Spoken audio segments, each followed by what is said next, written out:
Et c'est bien sûr Sylvie Le Calvez qui est avec nous comme chaque samedi matin. Sylvie Le Calvez du magazine Village. Bonjour Sylvie. Bonjour Francis.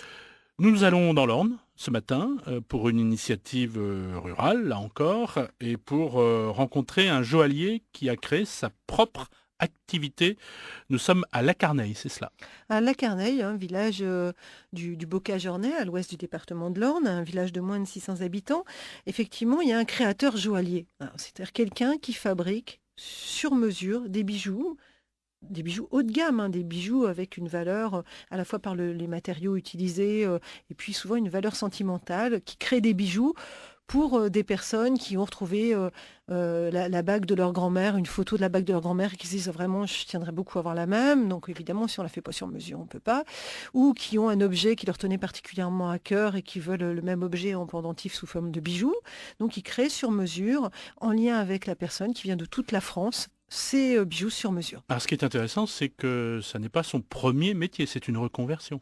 Tout à fait, il était électricien en usine, Fabrice Leroy, donc il a une quarantaine d'années maintenant, il est installé depuis 4 ans, et il a fait un peu le tour de son travail, il avait toujours eu un goût pour le bijou, sans savoir si vraiment il pourrait en faire une reconversion. Il a fait un stage chez un bijoutier, ça lui a beaucoup plu. Alors il est parti faire pendant un congé individuel de formation qui lui permet de continuer à être rétribué pendant qu'il part en formation.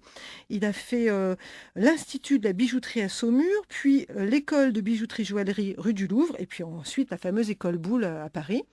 Et après, quand il a eu tous ses diplômes, eh bien, il est revenu s'installer sur le territoire rural qu'il aime, dans ce petit village, comme artisan, et créer sa propre activité dans la maisonnette. Il a fait un petit local à côté de là où il habite. Il a acheté son propre outillage. Et puis maintenant, ça fait 4 ans que ça fonctionne très très bien. Alors les clés de la réussite, j'ai envie de dire, c'est le CIF, le congé individuel de formation. Mais c'est sûr que c'est un levier indispensable, surtout sur des métiers aussi spécifiques, aussi techniques, aussi pointus.